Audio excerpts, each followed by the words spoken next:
Welcome to another episode of Frags and Beer Radio News. We were out last week, so you're joining us for our pickup week again. And like I said I said on Saturday, we're going to change up the show just a little bit. We brought you a lot of what I would call drama news the last few shows. So I tried to find some really cool news, some interesting news, still some big news as far as the geek industry goes, but trying to, or not geek industry, the geek community goes, but to find you something more interesting. We're joined by Russell Michaels as usual. Welcome, Russell. Thanks for being here. Hello. And no guest tonight. We're just going to talk about some interesting little things. It's probably going to be another short show, but who knows? We might find some more cool stuff to talk about. So we have a title for the Zelda game. Yeah, that's. I still have to watch the trailer, but dang. Definitely some good news coming. There's some good stuff coming out of E3, but you know what? I want to let all of the quote unquote games journalists jerk off about all the violence and the lack of women or the lack of whatever or the representation or the whatever they're screaming about. Let them take care of that this week. Next week we're going to talk about it next week. Absolutely. We'll definitely talk about that Zelda trailer more in depth once we've both seen it. Oh yes, because I'm interested. I was going to, and we'll just talk about this for a second. I was actually considering buying a Wii U this winter after the holidays when the price usually comes down again. Because I'm not really a console guy, but I was really interested in hearing that there was a new Zelda game coming, and there's some other Nintendo games on the Wii U that I thought my wife and I could enjoy and things like that. But then they announced that looked fun. I know my wife likes the Lego games.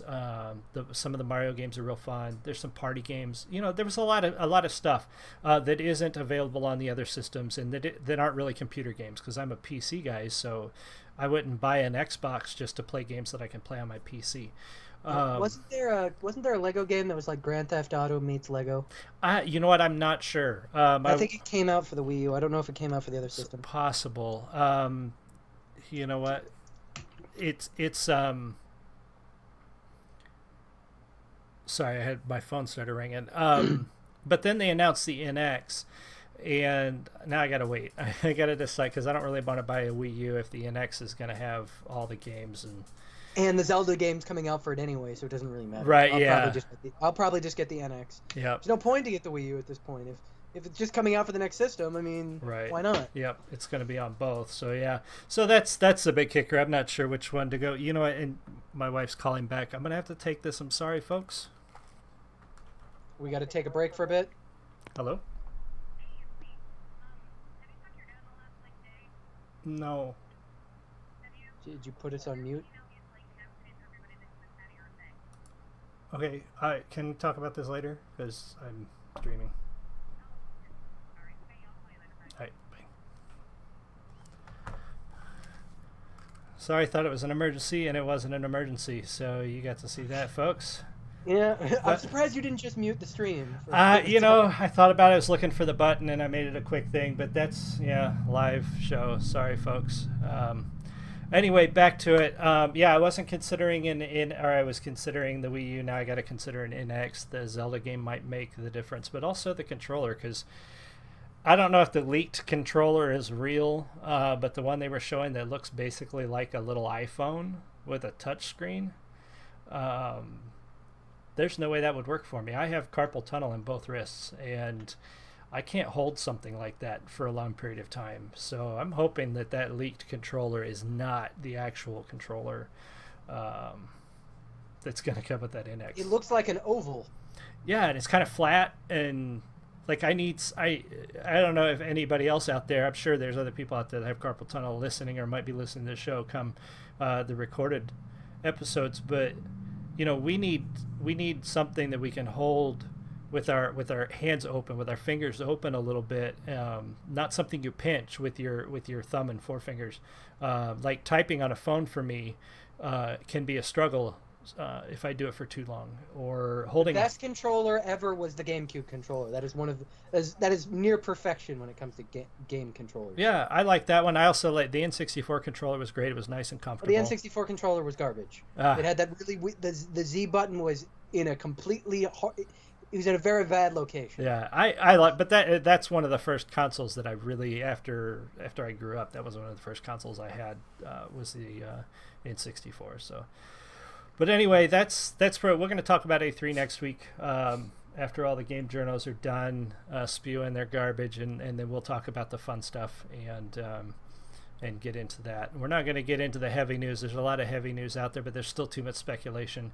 Obviously, our hearts and thoughts go out to the folks in Orlando, but we don't know, and that's the big thing that I'm not going to get into. A lot of people are getting into it. We don't know why. We don't know everything yet, so there's no point. We'll know in about a week or a month. All depends. We'll let all the other idiots out there argue about that and be idiots, but yeah, we're going to talk about some cool stuff, some funny stuff, some things that I think are well deserved. So I think we're just going to jump right in. First, a small story, but I think this is really cool. This is really cool technology. I found this story through, actually, unfortunately, I found this story through The Guardian. But since it's not a gaming article and it's not a political article, it seems to be all right. So we don't have to worry too much about that. But some scientists and engineers up in Iceland have found a way, and they've been doing this. They started this a couple years ago because it took 2 years to get the results. But they have been burying CO2 they've been using water to dissolve it, and then they've been burying it in volcanic rock about 500 meters under the ground. And what they were hoping for is that the minerals and I think they said bacteria in the rock would consume the CO2 and turn it into stone. But they thought it would take 1,000 or more years. It wound up taking 2 years. They buried, where did they say? They buried, like, it was, this first amount was very small. It was like 1,000 tons of, it was like 1,000 tons of CO2 that they buried. In 2 years, it turned completely, it was gone, turned to stone. It's returned to the earth as it was originally created, and it's turned to stone. And they want to increase it now to 10,000 tons of CO2 buried in this basalt rock in a year, which will basically turns it into limestone. It's like the most responsible use of this byproduct of what we do. And let me say right away that I am not one of those huge conservation nuts. I'm not a eco nut. I really don't think we have as much effect on the environment as a lot of people would like us to believe we do. I think the Earth has far more control over her own environment than we gave her credit for. And there's that George Carlin stand-up bit about it. Yeah, I mean, there's a lot, and no matter what anybody says, the science is not settled. When a good portion of the scientific community does not agree with the other portion of the scientific community, that is not settled science. That is debated. It's not just the science surrounding it; it's what to do about it that is the big problem. That's the question. Because a lot of the people who are big, like the Al Gores of the world, they're big on talking about global warming. It's a big problem. Yeah. They're very, very scant on what to do about it, which is the problem. While they fly on their private jets all over the world. We can't decap our energy infrastructure. Right. We can't do that. Until we have a replacement for fossil fuels, we can't just get off of them. We have to have a replacement. Right. I personally think we're about 50 years or so from a radical breakthrough in energy. Probably, yeah. We need something to keep us on good footing until we invest. Of course, people need to invest in these miracle energy technologies as much as they can. Yeah, because it'll make a crap ton of money. You find a way to make energy cheaper and more efficient than oil or gas, you will be a billionaire many times over. Yep. So, and that's natural gas is a good transition fuel for the time being because it's very plentiful. Fracking has given us a lot of that. Yeah. And so eventually we'll come to a way to replace the fossil fuels. And we're not there yet. And what I like about this is it's a very logical thing to do. It's not expensive. Like they even say here, it's not as expensive as other means. Like other people are burying CO2 in these pockets. which does not turn it into rock, and it has to be constantly monitored to make sure it doesn't leak and things like that, which costs a lot of money. They said this doesn't cost a lot of water though. Right. A lot of water. That's the only big problem. And this doesn't cost a lot of money. They can use seawater, so they don't have to use fresh water.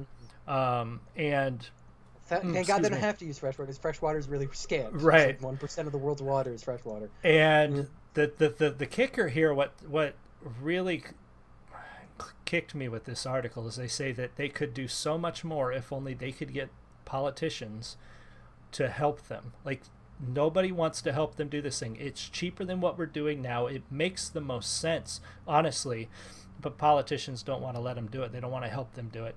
And they're trying to get money from a lot of different governments around the world to help do this, and it needs to be done more places than just Iceland. They said it can be done on almost any coastal area where there's volcanic rock, because they need the seawater and they need the volcanic rock to do this. So I mean, you're talking a lot of places along the Pacific coasts, all around the Ring of Fire, what we used to call, in geography, when you talked about the islands all in the Pacific and around the Pacific coastlines.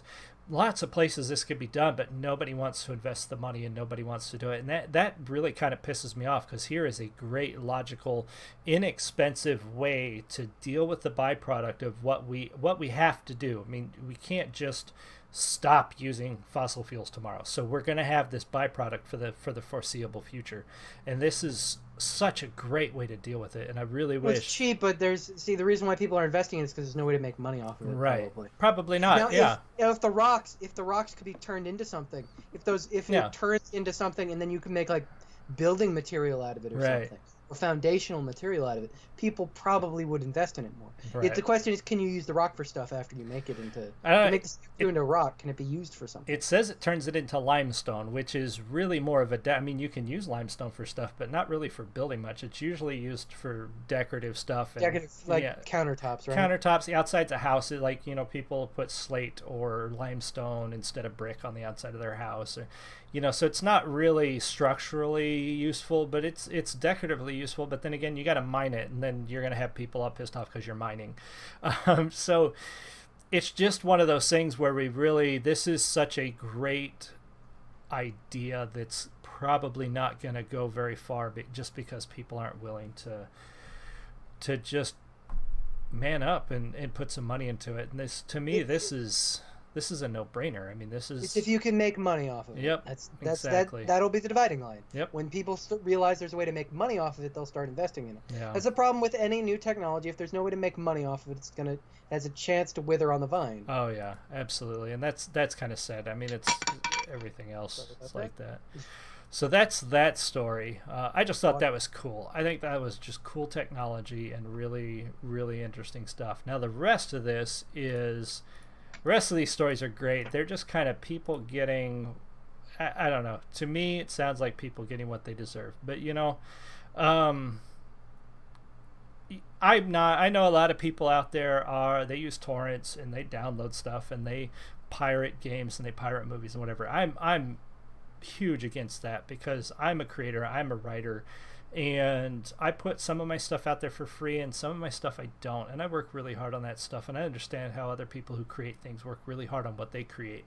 And when you pirate, you do have an effect. I know a lot of people say you don't. A lot of people say it doesn't really affect the creator, but you know what? There's a reason that, like, I used to be huge back in the early 2000s. I used to be huge into buying anime. I used to go buy anime I could go to 10 stores in my area and buy anime from all over the place. And now you can't. It's because nobody wants to import it anymore, because pirating it made it so that you can't make any money importing it. So now the only way to get the various anime companies like Crunchyroll, for instance, right? They have the ability. It's gone into streaming more. Well, but the streaming is an answer to the inefficiency of importing it, because there was a gap. There was a time where before Netflix and before Crunchyroll and before Hulu and before all of those online streaming services, there was a gap where being able to go to I used to be able to go to Suncoast and there was a wall of anime. And now Suncoast isn't even there. but there's still stores like that around, and they just don't sell it like they used to. And there was a gap. There was a time where you could get it, and then there was a time you couldn't, and then all the streaming services started. So it does have an effect. There's a great, I wish I could find it, and if I do find it, I'll try to link it in the video, but there's a great article out there where a guy who worked in the industry explains how the piracy of anime, and especially online, really hurt the import business. And that's what it did, is it just made it so that it cost more for companies in Japan to import anime into the United States. It cost them too much because people weren't buying it, because they were just downloading it. They wanted to watch it. What they didn't want to do is they didn't want to wait. They wanted to watch their Dragon Ball Z the day after it premiered in Japan, so they would watch it online, and then they wouldn't buy it when the discs were actually shipped over. So anyway, there's an article on HelpNet Security. It talks about a fake gaming torrent downloaded unwanted apps instead of popular games. So what had happened was somebody had put on what they said were games.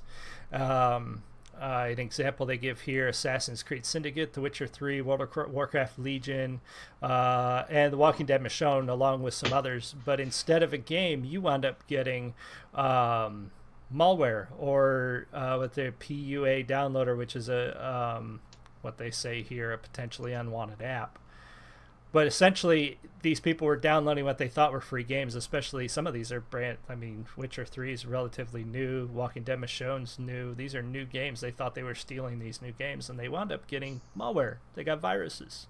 Yeah. First of all, torrenting games. You torrent anything, you run the risk of getting a virus. Yeah. It's just what happens with torrenting. I don't do that. It's a horror. It's also anybody who torrents an independent indie people who torrent indie games. Those guys are assholes. Those are the worst kind of.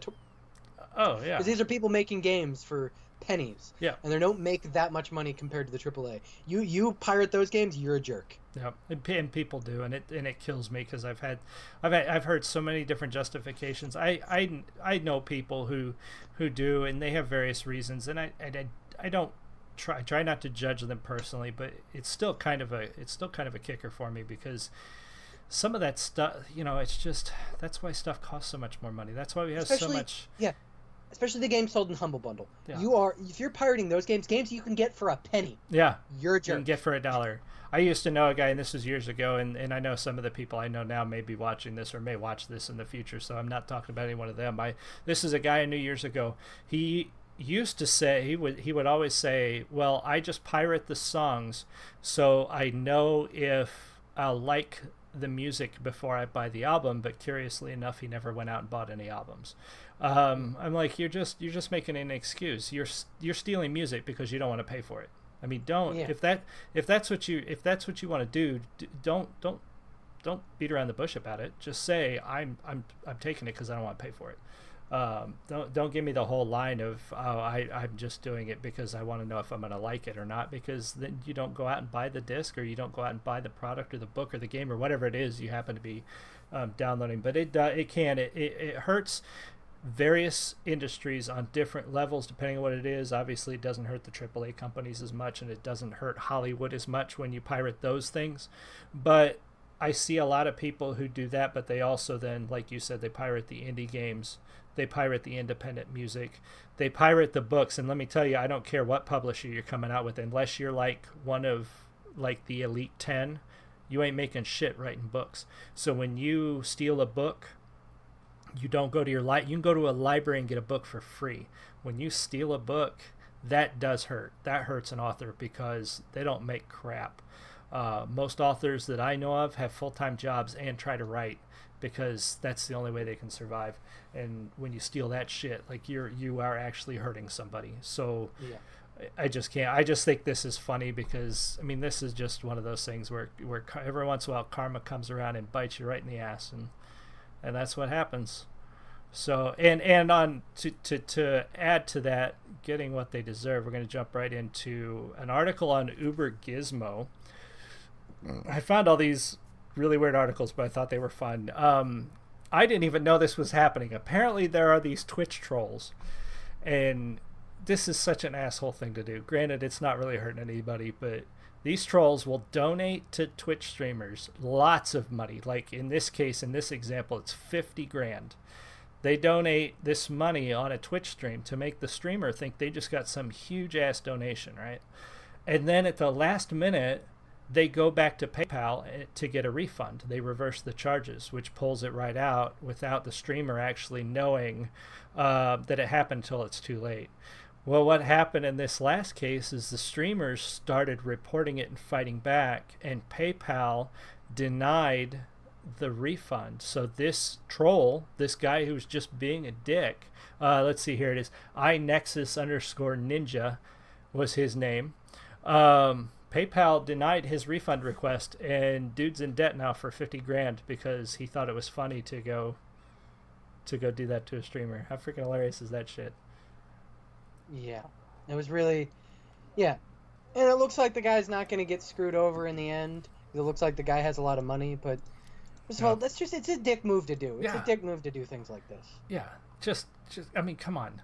I get I mean, where was the art? Like, everybody might think, oh, this is so freaking edgy, but I'm old enough to remember when the internet came around, and I remember back then trolling was a subtle thing. It was like almost a subtle art form in a manner of speaking. You didn't really hurt anybody. You didn't really cause any problems. It was just a way of kind of being a jerk without being over the top. And now it's just like some people are just assholes, just flat out assholes, you know? It just kills me sometimes.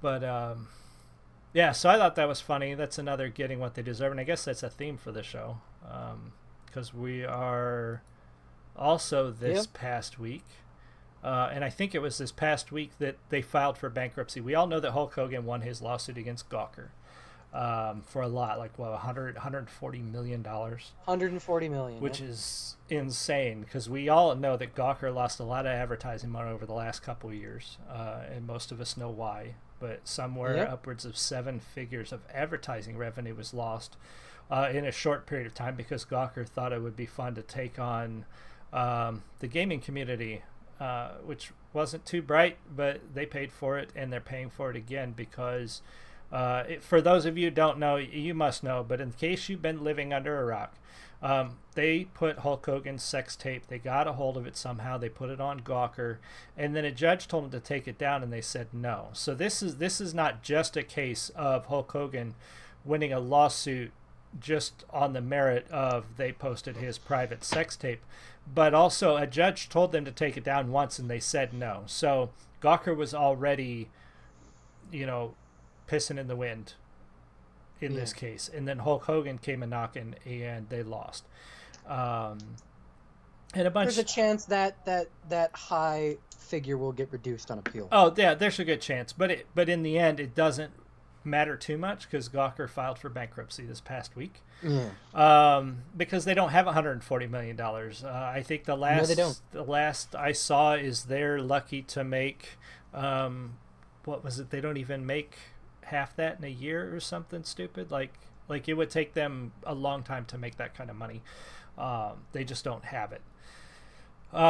So they filed for bankruptcy, and strangely enough, IGN's parent company, J2 Global. Yep. Yeah.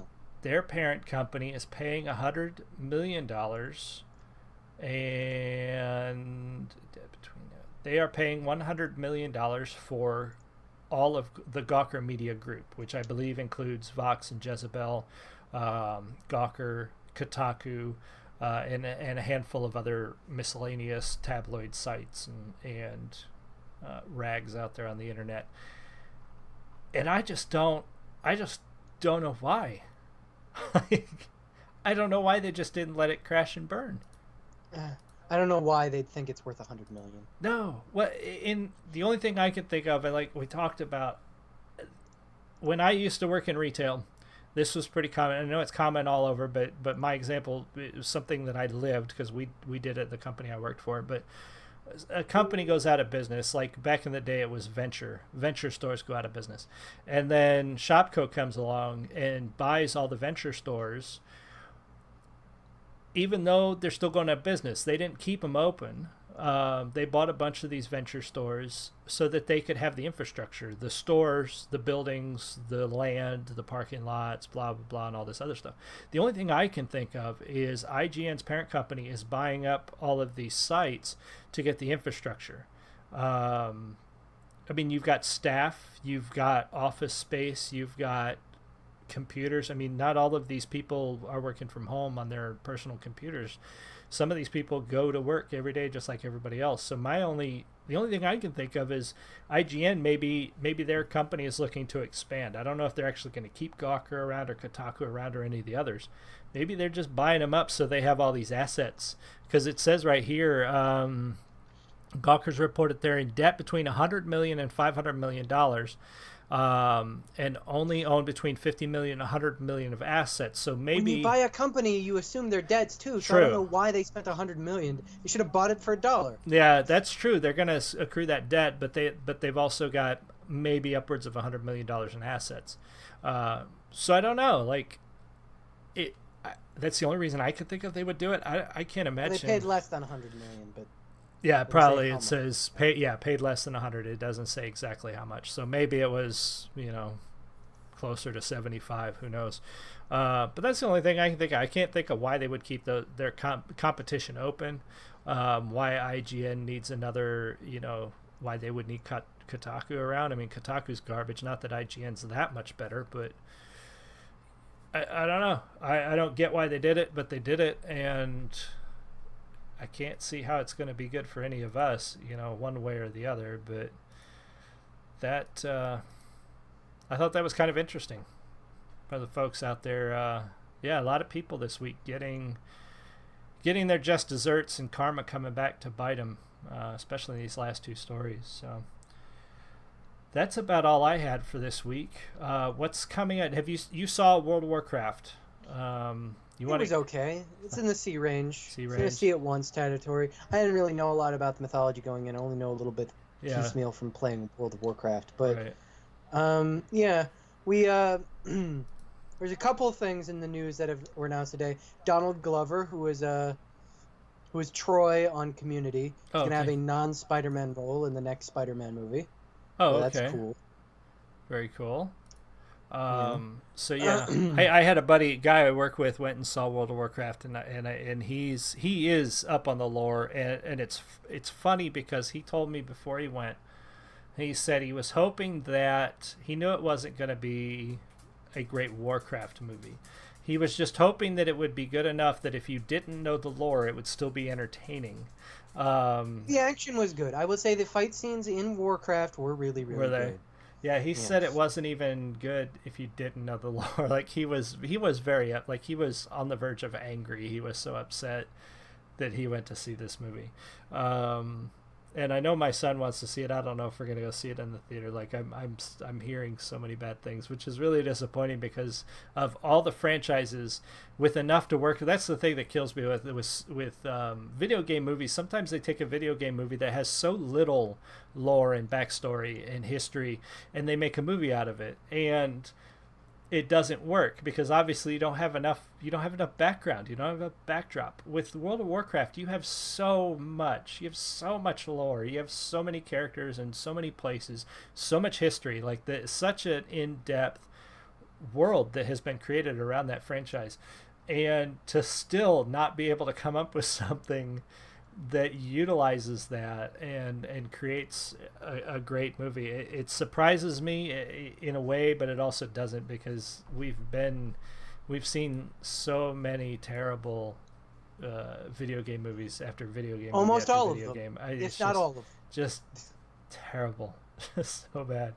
So what else do we got? Any other new movies coming out? The Canadian Mint is going to release Star Wars coins. They official? The question is, are they officially?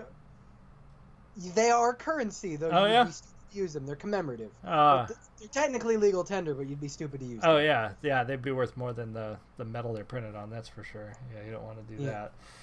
So interesting. That's it. I figured we'd have a short show this week. So hey, if you stick around, thank you so much. If you're watching the recording and you like the video, do hit subscribe. We're trying to get to the custom URL. We need 100 subscribers so that we can send you to youtube.com/Frags and Beer Network, not just the jumbled string of characters as it is now. So do subscribe, share it with your friends, let everybody know. If you have any suggestions or have any questions, let us know in the chat or let me know on Twitter. You can find me at Frags and Beer or at TJ Biersbach. You guys know me. You can find Russell at his strange username. What is it again, Russell? TGBED8V8. Yeah, he's got it. Just look for Russell Michaels and look for a South Park avatar. He's reading it off his Twitter. It's so bad. No, I memorized it because it's an acronym for something. So yeah. So hey, come back next week. Come back Saturday. I think we'll be doing a Gundam build stream for Saturday Randomness, and we will have a new show next week again. So thank you, everyone. Thanks for sticking around, and we will see you next time.